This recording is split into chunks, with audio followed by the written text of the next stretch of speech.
Well, this is definitely going to be an experiment. So I saw this picture online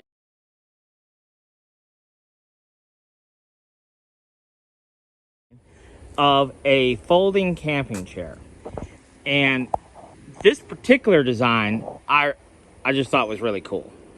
And it's a little bit different than, you know, if you were to go on YouTube and look at folding camping chairs, you'll see kind of the same video over and over and over again. It's the same basic style of chair, where this one is a little different style. Same basic principle, but a little different style. Now, there's a lot of unknowns.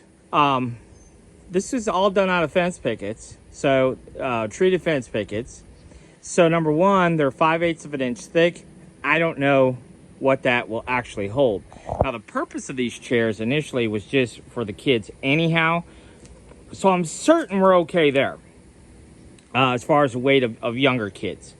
Adults, I don't know. That's yet to be proven. So we're going to find that out. Problem with treated fence pickets is they're often very knotty. So that's kind of a problem. But at any rate, we're going to try it, see what happens. Just because I think it could be interesting. Now, if the design itself works, we can change what kind of material we use. We could use 3/4 inch cedar fence pickets, which are considerably less knotty.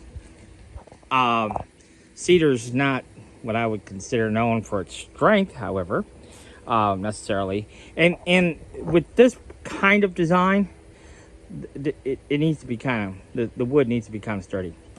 So, but we could do it out of pine. We could do it out of oak. I mean, you could do it out of pallet boards, which are typically oak. That's what the original design was done out of, was pallet boards. But at any rate, it is what it is. So what do we have here? Well, so what I did was I just took regular dog ear fence pickets, right? And I took 2 of them and ripped them down to 5 inches wide, which are these boards here. We need 3 of those boards. And you get 2 per picket, and they're 34 inches long. And then I took 2 fence pickets, cut them right down the middle. That leaves us 2 3/4 by 34. We need 2 of those. And then we need 8 of them that are 20 1/4. Okay? And so basically that's what we're going to do. So once you get all those cut up, then we can go ahead and begin assembly. So I'm going to do the main part of the assembly, and then we'll talk specific dimensions. Okay? So let me get the main part kind of put together, and then, like I said, I'll come back and we'll talk some dimensions about how it actually goes together. Should point out, though, that if you really want a plan in your hands, we do have these plans available in our Etsy shop, which there's a link in the description below. And the thing about our plans, it does come obviously with the detailed drawings, but also comes with the SketchUp 3D model of the product, which can be useful. And of course, you have access to this build video as well. All right, so let me get it put together, and then we'll talk all the dimensions here in just a moment. All right, so our assemblies are basically complete. There are a couple more things we have to do, but I wanted to show you where we're at so far. So we've taken our 3 5-inch pieces that are 34 inches long, and we put in our first cleat up here at top. So it's flush up here, and it has a 2 3/4 inch offset on both sides. And then from this point to this point right here is 13 3/8 to the top of that board. We put in another one. Okay, so that takes care of the seat portion. Now the back part here, what we've done here is,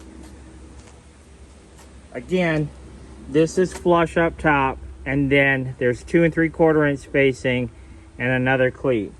Now at the bottom, we have a bottom cleat that's flush, And then we come up to the top of this board is 11 inches. Okay, so those are the magic dimensions we need. Now what we need to do is we need to insert this piece into that piece before we can add the remaining 2 cleats. But before I do that, you see what I did? I just kind of used my narrow crown stapler, staple those boards temporarily together. We're going to go through, screw it all up, put screws in there to add a little bit of strength. And once we get that done, then we'll put these 2 together and I'll show you what the next step is. So I wanted to show you what we did there. So we use 4 screws per board. And these are the screws we're using. They're the 1-inch. They have a T15 head. And that's why I use 4 screws, just to add hopefully a little bit of strength. These aren't big screws, but this isn't thick wood, so we're kind of limited. But hopefully that will give us enough strength for what we're trying to accomplish here. We're gonna find out.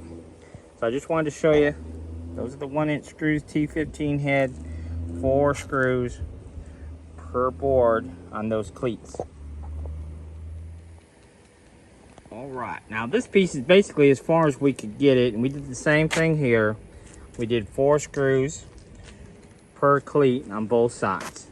And obviously on this side, screwed on the back side, okay? So with that done, now it's time to put these 2 together and put in our final 2 boards so you can kind of see how all that works. All right, I thought I would just show you it in the folded position. This is what it should look like when you go to put on your bottom cleat. And this is why some cleats are on the front and some cleats are on the back, for all this to kind of fold up and work properly, okay?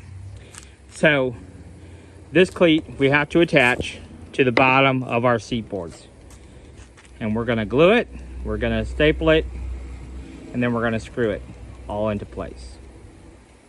And then we'll look at the final piece that we have to put on the front part. All right, well, there is the completed chair. Not only does it look kind of snazzy, but it actually does hold the weight. I did sit in it. I'm almost 300 pounds and it held. So now, would I recommend it for a 300-pound person? I probably wouldn't recommend it. But one thing I did do is the seat was originally planned to be 14 inches out, and I made it stick out 11 inches for comfort. So that is one adjustment I'd made. So that cleat on the front here, the cleat on the back is 11 inches from the front cleat. So that was the only small change I made. Now let's go ahead and demonstrate how it sits. There you are at campsite, fishing hole. Now I should show you how it folds all up, which is super simple. This is what I really like about this one. It just folds up, just that easy. The pieces stay together so they don't come apart. And then she'll show you how to set it back up. You just push that front panel all the way back till it hits the back, and there you go. That's it. We're ready for camping. So it's pretty cool. I'm gonna try something a little bit different because I liked how this turned out so well. I'm gonna make a bench version of this where 2 people could sit side by side. 2 kids, let's just put it that way. Just for fun, just to see how it works out. But I think dimension wise and everything, it really it's pretty comfortable. It really is. So thanks for watching.